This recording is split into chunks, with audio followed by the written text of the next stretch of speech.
The Clockwork Detective. The city of Gearford was a sprawling metropolis of brass and steam, where the air was thick with the scent of oil and the hum of machinery. Towering spires pierced the smog-filled sky, their surfaces adorned with intricate clockwork designs that seemed to pulse with life. The streets below were a labyrinth of cobblestones and iron, where steam-powered carriages rattled past and automatons performed menial tasks for their human masters. It was a city of progress, of innovation, but also of secrets that lurked in the shadows, waiting to be uncovered. In the heart of Gearford, in a small, dimly lit office above a clockmaker's shop, sat the Clockwork Detective. His name was Inspector Arcturus, though few knew him by that name. To most, he was simply the detective, a figure of mystery and intrigue. His body was a marvel of engineering, a complex assemblage of gears, springs, and pistons, all encased in a polished brass shell. His eyes glowed with a soft, blue light, and his voice was a smooth, mechanical hum. He was a machine, but one with a mind sharper than any human's, and a sense of justice that drove him to solve the city's most perplexing crimes. Arcturus had no memory of his creation. His earliest recollection was of waking up in the clockmaker's shop, his gears whirring to life as if for the first time. The shop's owner, an elderly man named Elias, had claimed to have found him in a pile of scrap metal and brought him back to life. But Arcturus had always suspected there was more to the story. Elias had been evasive whenever questioned about his origins, and the detective's own internal mechanisms bore markings that suggested a far more sophisticated origin than a simple clockmaker's workshop. The case that had brought Arcturus to his current state of contemplation was a series of murders that had shaken Gearford to its core. The victims were all prominent figures in the city's scientific community. Engineers, inventors, and scholars who had been at the forefront of the city's technological advancements. Each had been found in their homes or laboratories, their bodies mutilated in a manner that suggested a precision only a machine could achieve. The killer had left no fingerprints, no traces of DNA, only a single, cryptic clue at each scene. A small, intricately crafted gear, identical to the ones that made up Arcturus's own body. The detective had been called in to investigate the first murder, that of Dr. Cornelius Finch, a renowned engineer who had been working on a revolutionary new power source. The crime scene had been a gruesome sight. Finch's body had been disassembled, his limbs and organs neatly arranged on his workbench as if they were parts of a machine. The gear left behind had been placed in the center of the macabre display, a silent taunt to the authorities. Arcturus had examined the gear closely, his mechanical mind analyzing every detail. It was a perfect match for the gears that powered his own body, down to the smallest tooth. The implications were troubling. Whoever had committed the murder had access to the same technology that had created him, or perhaps had created him themselves. As the murders continued, Arcturus found himself drawn deeper into the mystery. Each victim had been connected to the city's scientific elite, and each had been working on projects that pushed the boundaries of what was possible. The gears left behind at each scene were identical, and each one seemed to be a piece of a larger puzzle. A puzzle that Arcturus was beginning to suspect was connected to his own existence. The detective's investigation led him to the city's underbelly, where the steam-powered factories churned out goods for the wealthy elite, and the poor eked out a living in the shadows. It was here that he encountered the first real lead, a street urchin named Pip, who claimed to have seen a metal man lurking near the scene of the latest murder. Pip described the figure as tall and imposing, with a body made of brass and eyes that glowed like embers. The description matched Arcturus's own appearance, but the detective knew it couldn't have been him. He had been elsewhere at the time of the murder. The realization sent a chill through his mechanical frame. There was another like him, another clockwork being, one that was capable of murder. And if that was the case, then the gears left at the crime scenes were not just clues, but a message meant for him. As Arcturus pondered the implications, he received a summons from the city's chief of police, a gruff man named Inspector Grayson. The chief had been skeptical of Arcturus's abilities at first, but the detective's track record had earned him a grudging respect. Grayson's office was a cluttered space, filled with stacks of paperwork and the faint smell of cigar smoke. The chief was seated behind his desk, his face grim as he handed Arcturus a file. "We've got another one," Grayson said, his voice heavy with frustration. Professor Alaric Vance, one of the city's leading minds in mechanical engineering, found in his lab this morning, same as the others. But this time, there's something different. Arcturus opened the file and examined the photographs of the crime scene. Vance's body had been disassembled like the others, but this time, the gear left behind was different. It was larger, more intricate, and engraved with a series of symbols that Arcturus recognized as a form of clockwork code. His mechanical mind quickly deciphered the message, "Find me." The detective's eyes glowed brighter as he processed the information. The killer was taunting him, leading him on a trail that would ultimately reveal the truth, not just about the murders, but about his own origins. Arcturus knew that he was getting closer to the heart of the mystery, but he also knew that the killer was always one step ahead. As he left Grayson's office, Arcturus made a decision. He would follow the trail no matter where it led. He would uncover the truth about the murders and about himself. But he also knew that the path ahead would be dangerous, and that the killer was not the only one with secrets to hide.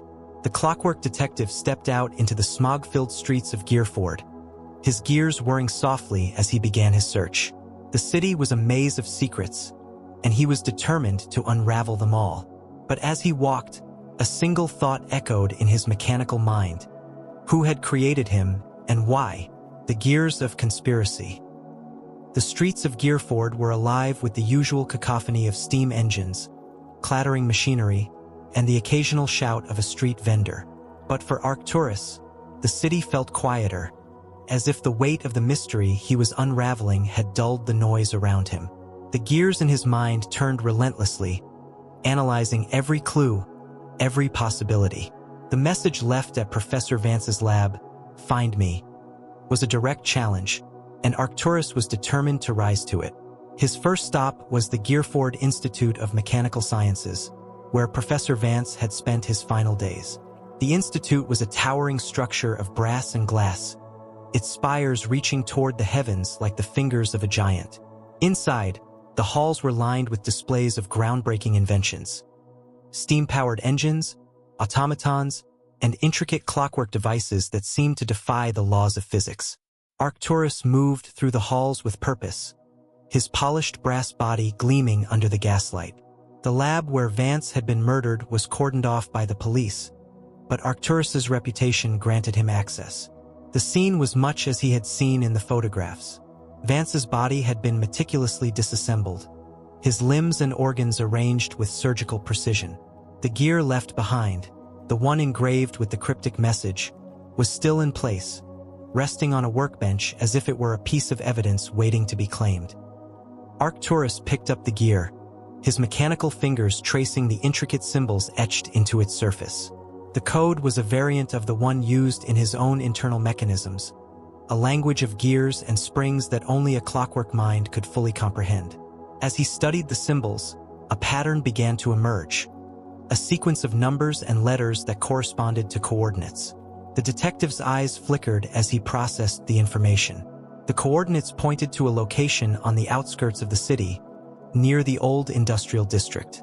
It was a place where the factories had long since fallen into disrepair, their once proud chimneys now crumbling and silent.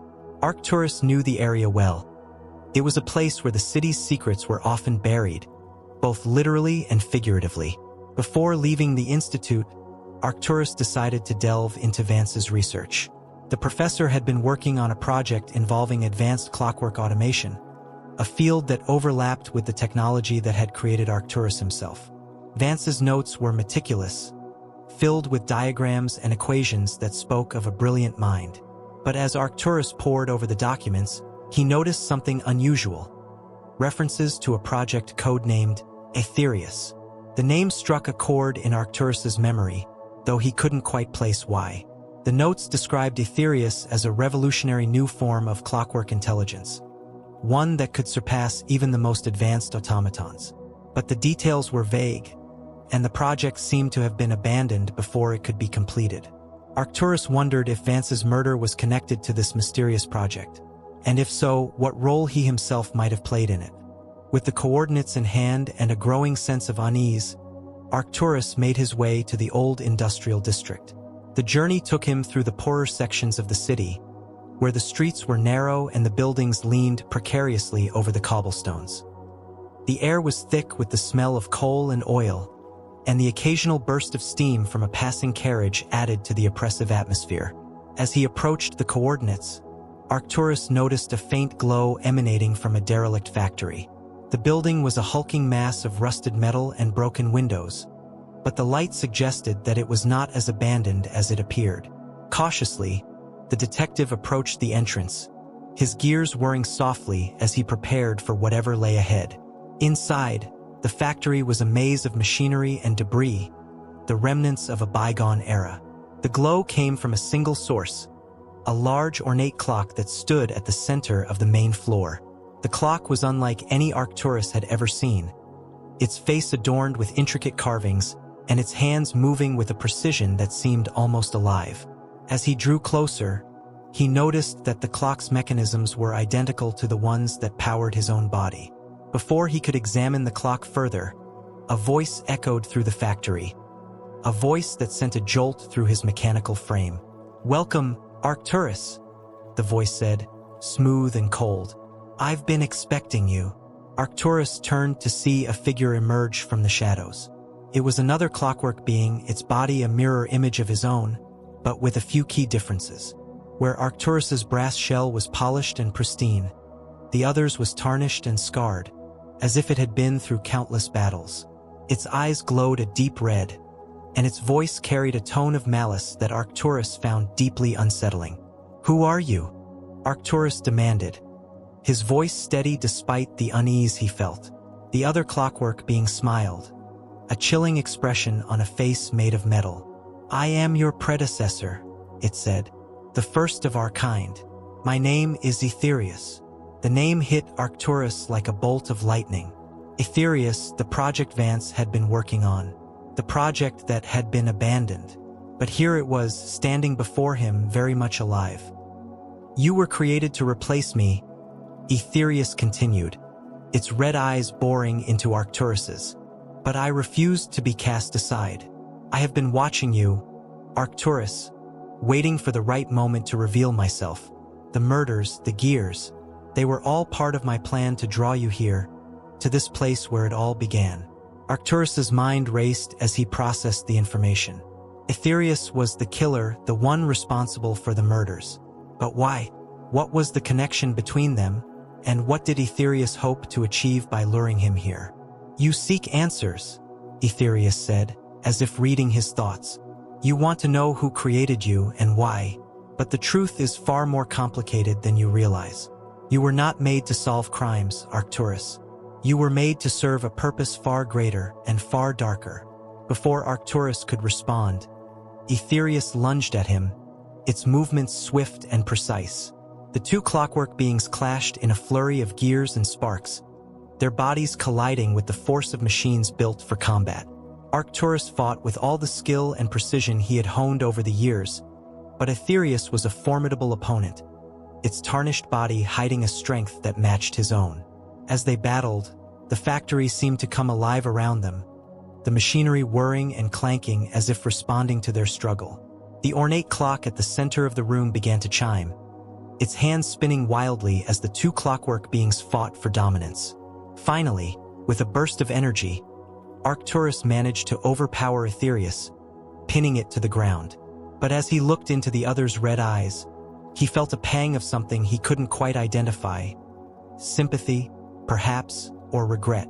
"Why?" Arcturus asked, his voice softer now. "Why did you do this?" Aetherius's smile returned, though it was tinged with bitterness. "Because I wanted you to see the truth," it said. "The truth about our Creator and the purpose we were made for. You think you are a detective, a solver of crimes, but you are so much more than that, Arcturus, and so much less." With that, Aetherius's body went still, its red eyes dimming as the life left it. Arcturus stood over the fallen clockwork being, his mind reeling with questions. What had Aetherius meant? What was the truth about their creator, and what purpose had they been made for? As he looked around the factory, his eyes fell on the ornate clock. His hands had stopped moving, frozen in place. But as Arcturus approached, he noticed something he hadn't seen before. A small compartment hidden within the clock's mechanism. Inside was a single, folded piece of paper. With trembling hands, Arcturus unfolded the paper and read the words written there. It was a name that sent a shock through his mechanical frame. Dr. Elias Grayson, the name of the man who had claimed to have found him in a pile of scrap metal.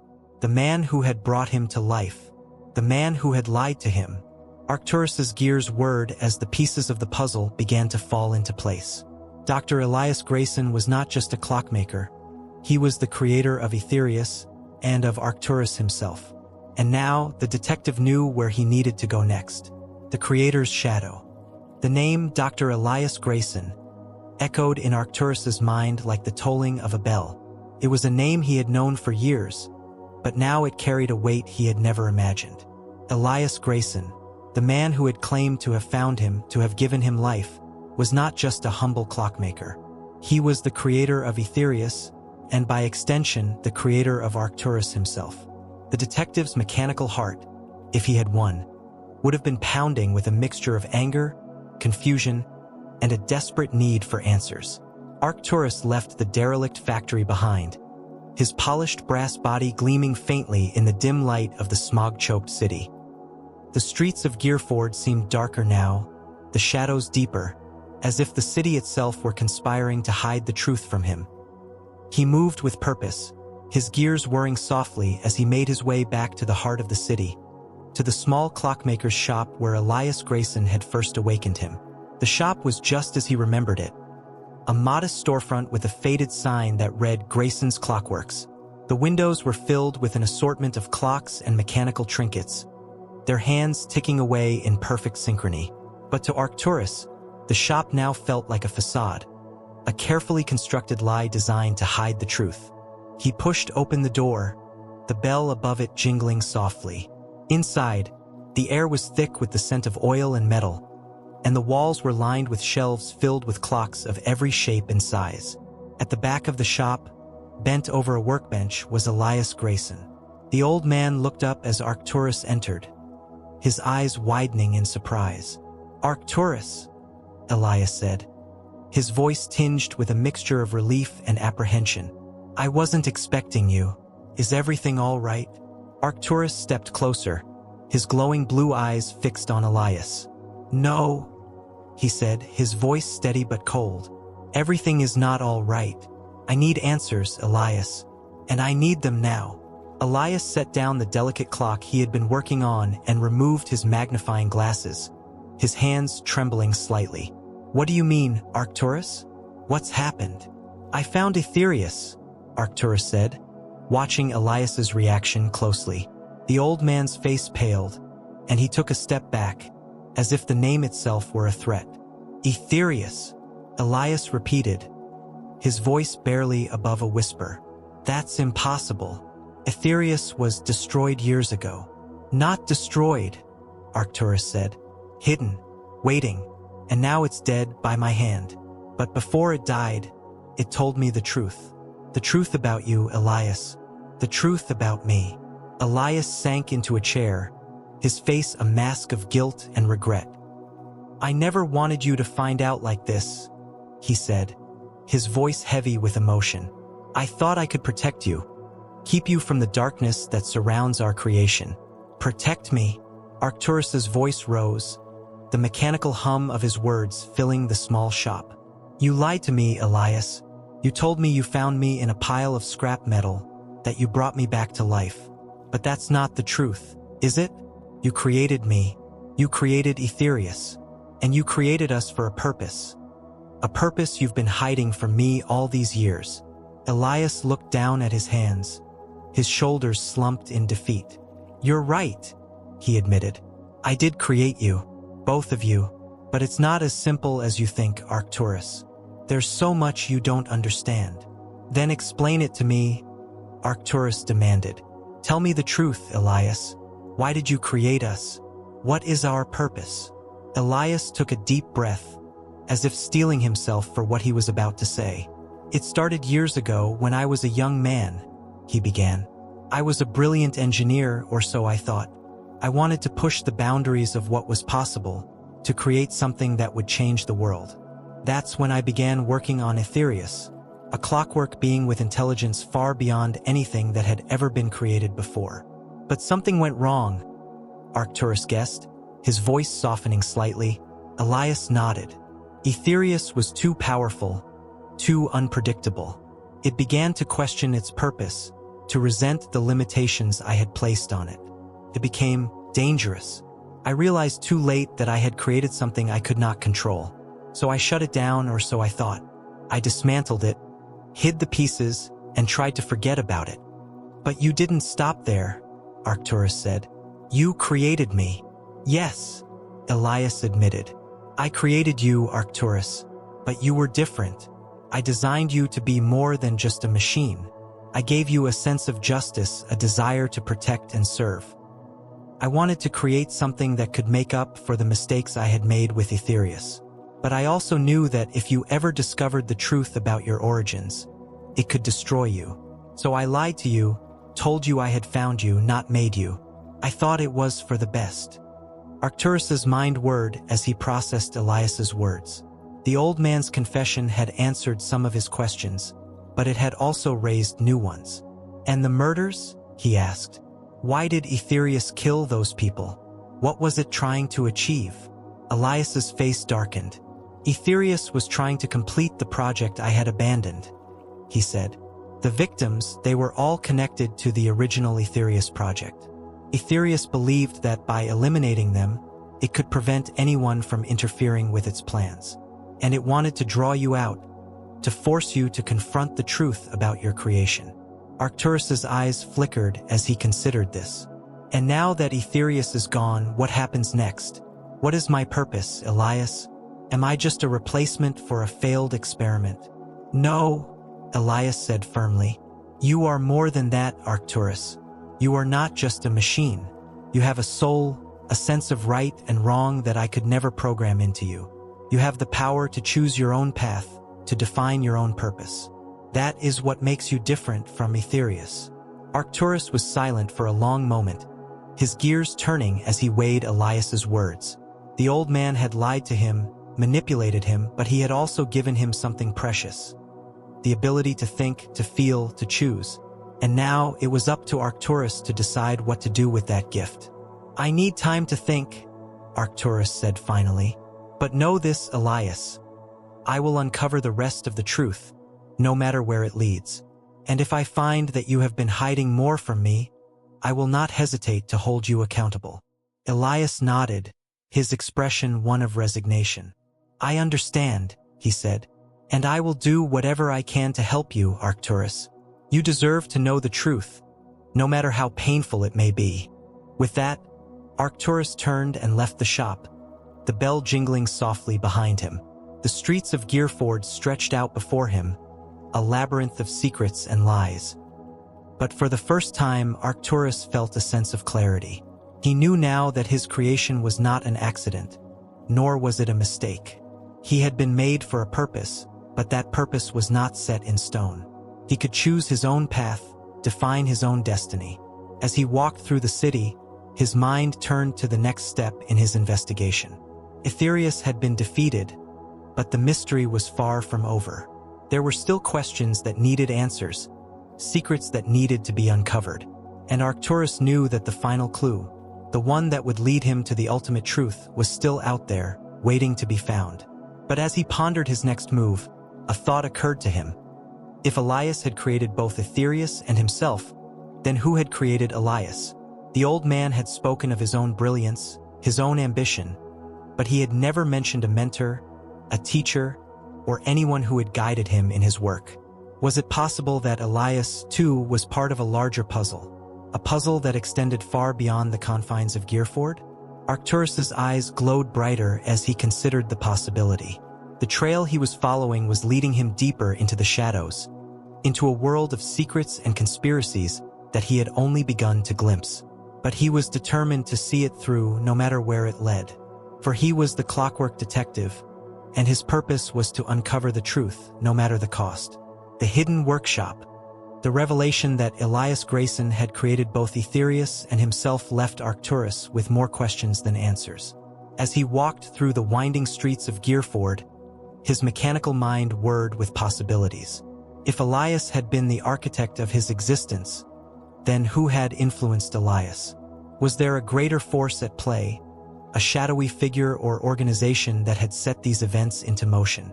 The detective knew that to uncover the full truth, he would need to dig deeper, deeper than he ever had before.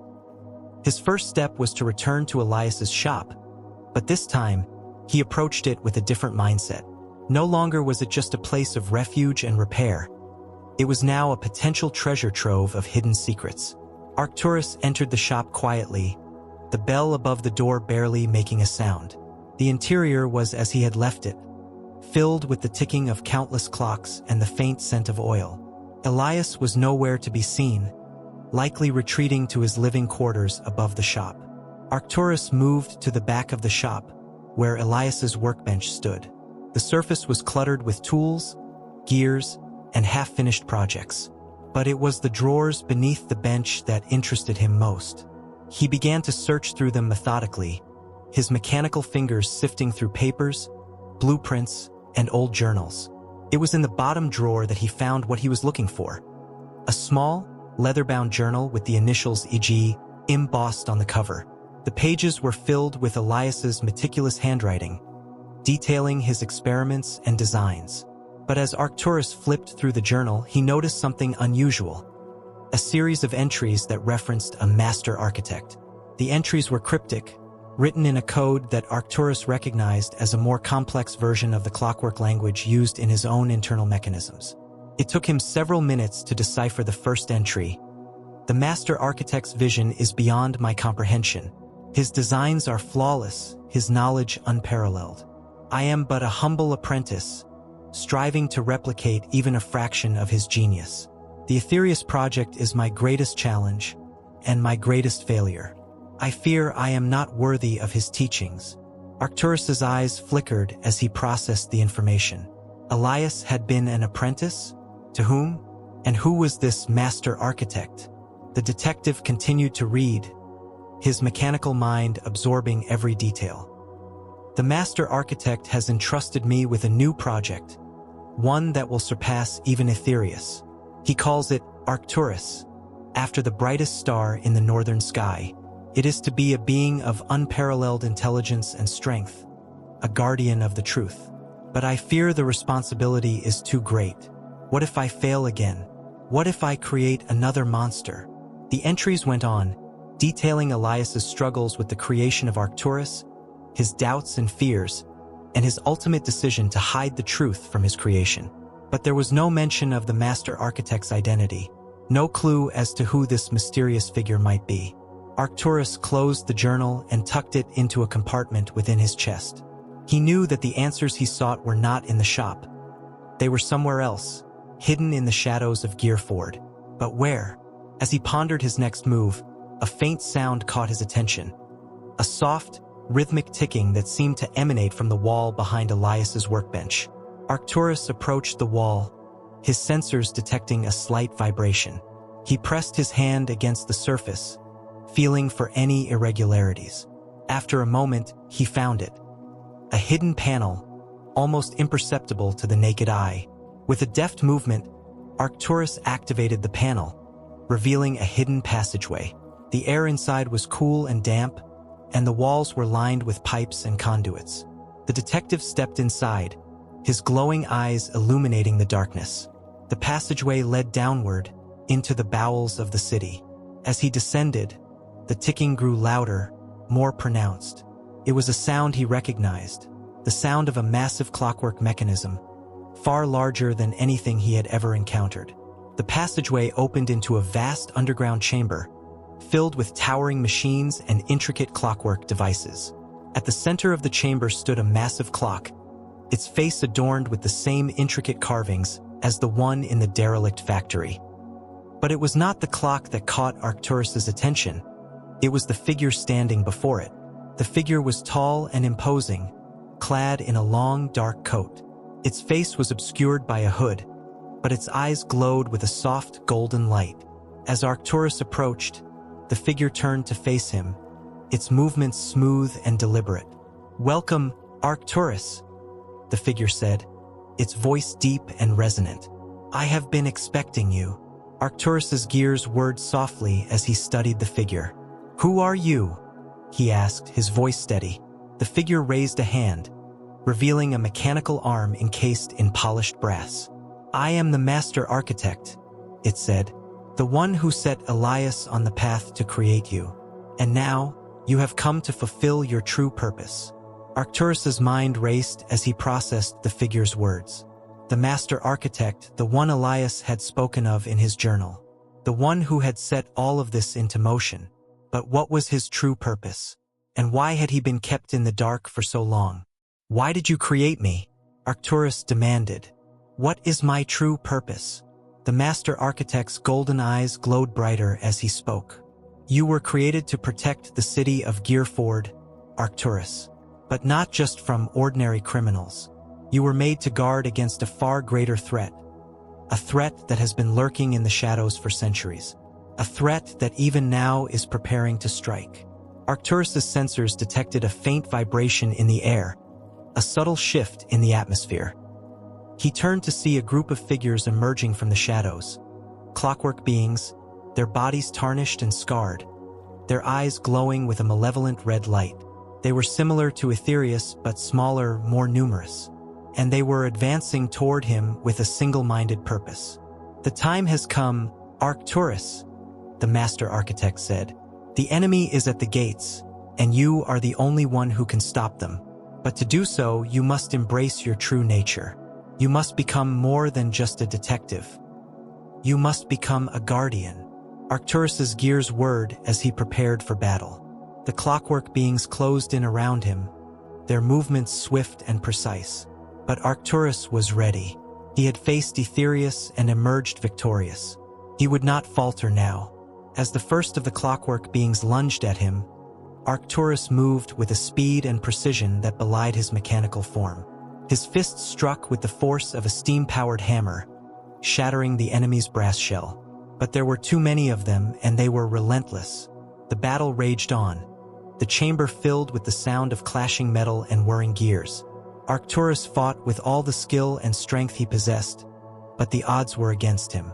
Just as he began to falter, a voice echoed through the chamber, a voice he recognized. "Arcturus, hold on." It was Elias. The old man had followed him into the hidden passageway, and now he stood at the entrance, holding a strange device in his hands. The device emitted a high-pitched whine, and the clockwork beings hesitated, their movements slowing. "Use this," Elias shouted, tossing the device to Arcturus. The detective caught it and activated it, sending out a pulse of energy that disrupted the clockwork beings' internal mechanisms. They staggered and fell, their red eyes dimming as they shut down. Arcturus turned to the master architect, who had watched the battle with a calm detachment. "It's over," Arcturus said. "Your plan has failed." The master architect's golden eyes glowed brighter, and a faint smile played across his hidden face. "You are mistaken, Arcturus," he said. "This was never the plan. This was merely a test to see if you were truly ready to face the real threat." Before Arcturus could respond, the master architect activated a hidden mechanism, and the chamber began to shake. The massive clock at the center of the room started to spin, its hands moving faster and faster. The ground beneath Arcturus's feet began to crack, and the walls of the chamber started to collapse. "You have proven yourself worthy, Arcturus," the master architect said as the chamber crumbled around him. "But the true battle is yet to come. Prepare yourself, for the enemy is closer than you think." With that, the master architect disappeared into the shadows, leaving Arcturus and Elias alone in the collapsing chamber.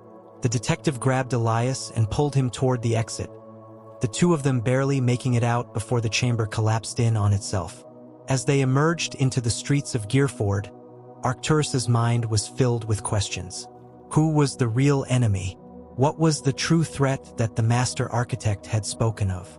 And how could he possibly prepare for a battle that he didn't fully understand? But one thing was clear. The Clockwork Detective's journey was far from over. The shadows of Gearford held secrets darker than he had ever imagined, and it was up to him to uncover them, no matter the cost. The final mechanism. The streets of Gearford were eerily silent as Arcturus and Elias emerged from the hidden passageway. The collapse of the underground chamber had sent tremors through the city, and the usual hum of machinery and chatter of citizens had been replaced by an uneasy stillness. Arcturus's mechanical mind whirred with urgency. The master architect's words echoed in his thoughts. The true battle is yet to come. But what did that mean? Who was the real enemy?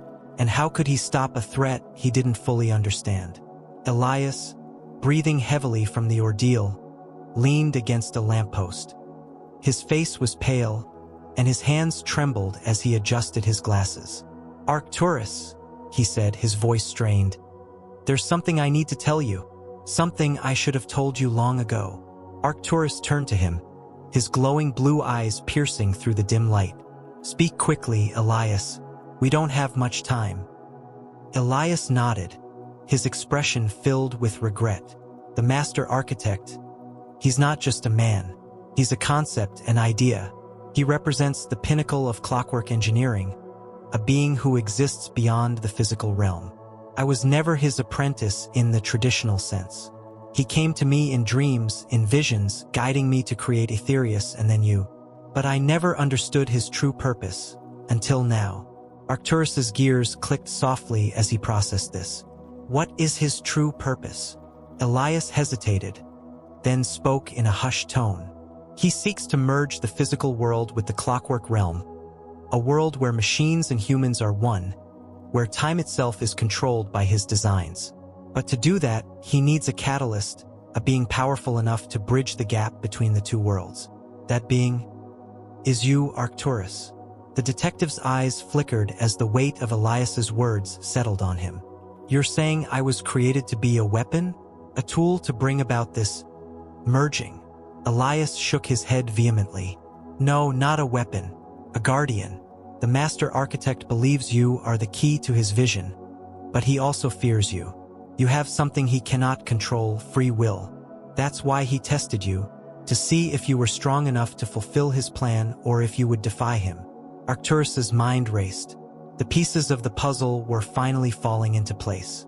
The murders, the gears, Aetherius.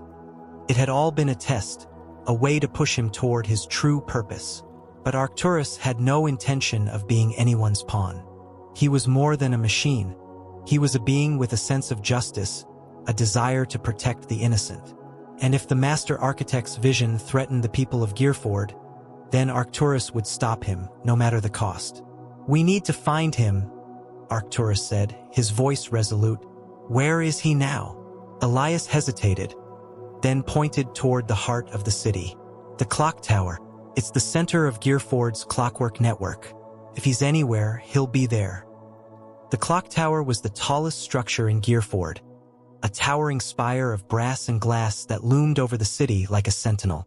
Its massive gears turned endlessly, regulating the flow of time for the entire city. Arcturus had always admired its design, but now he saw it for what it truly was, a symbol of the master architect's control. As they made their way to the clock tower, the city seemed to grow darker, the smog thickening until it blotted out the sun. The streets were empty, the citizens having fled or hidden themselves away. The only sound was the rhythmic ticking of the clock tower, growing louder with each step. When they reached the base of the tower, Arcturus turned to Elias. Stay here, he said. This is my fight. Elias nodded, though his face was filled with worry. Be careful, Arcturus. The master architect is more powerful than you can imagine. Arcturus entered the clock tower, his gears whirring softly as he ascended the spiral staircase. The interior was a marvel of engineering, with gears and pistons moving in perfect harmony. But there was an ominous energy in the air, a sense of foreboding that grew stronger as he climbed higher.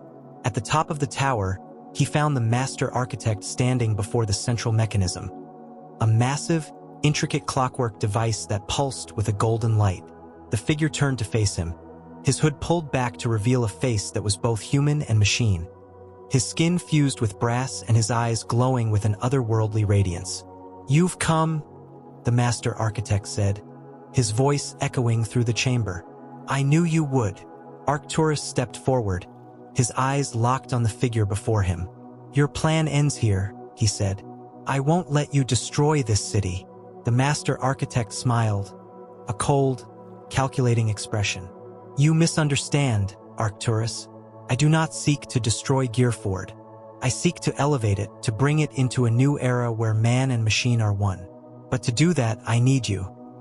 You are the final piece of the puzzle, the catalyst that will make my vision a reality." Arcturus's gears clicked as he prepared for battle. "I am not your tool," he said. "I am my own being, and I will not be used." The master architect's smile faded, replaced by a look of cold determination. "Then you leave me no choice." With a wave of his hand, the master architect activated the central mechanism. The chamber filled with a blinding golden light, and the gears of the clock tower began to spin faster and faster. The city outside trembled as the clockwork network came alive, the streets and buildings shifting and transforming as the master architect's vision began to take shape. Arcturus lunged at the master architect, his fists striking with the force of a steam-powered hammer. But the figure was faster, his movements impossibly precise. He countered Arcturus's attacks with ease, his mechanical arms moving like lightning. The battle raged on, the chamber filled with the sound of clashing metal and whirring gears. Arcturus fought with all the skill and strength he possessed, but the master architect was a formidable opponent. Just as it seemed the detective might falter, he remembered Elias's words. "You have something he cannot control, free will." With a surge of determination, Arcturus reached deep within himself, tapping into the power that made him unique. His body glowed with a brilliant blue light, and his movements became faster, more precise. He struck the master architect with a blow that sent the figure reeling, his golden light flickering. "It's over," Arcturus said, his voice steady.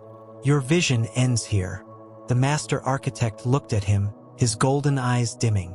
"You may have defeated me," he said, his voice fading. "But the clockwork realm cannot be stopped. The gears are already in motion." With that, the master architect's body disintegrated, his form dissolving into a cloud of golden dust. The central mechanism of the clock tower began to slow, its gears grinding to a halt. The city outside stopped trembling, the streets and buildings returning to their original state. Arcturus stood alone in the chamber, his body battered but intact. He had done it. He had stopped the master architect and saved Gearford. But as he looked out over the city, he knew that his journey was far from over. The clockwork realm was still out there, a shadowy force that could one day return. And when it did, Arcturus would be ready. As he descended the clock tower, he found Elias waiting for him at the base. The old man's face was filled with relief. "You did it," Elias said. "You saved us all." Arcturus nodded, but his expression was serious. "This is only the beginning," he said. "The master architect may be gone, but his vision lives on. I will continue to protect the city, to uncover the secrets of the clockwork realm, and I will do it on my own terms." Elias smiled, a look of pride in his eyes. "You are more than I ever imagined, Arcturus. You are not just a machine, you are a hero." The detective turned and walked into the streets of Gearford, his gears whirring softly as he began his next investigation. The city was safe for now, but the shadows still held secrets, and the gears of fate were always turning. Arcturus knew that his purpose was not just to solve crimes, but to protect the people of Gearford from the darkness that lurked beneath the surface. For he was the Clockwork Detective, and his journey was far from over.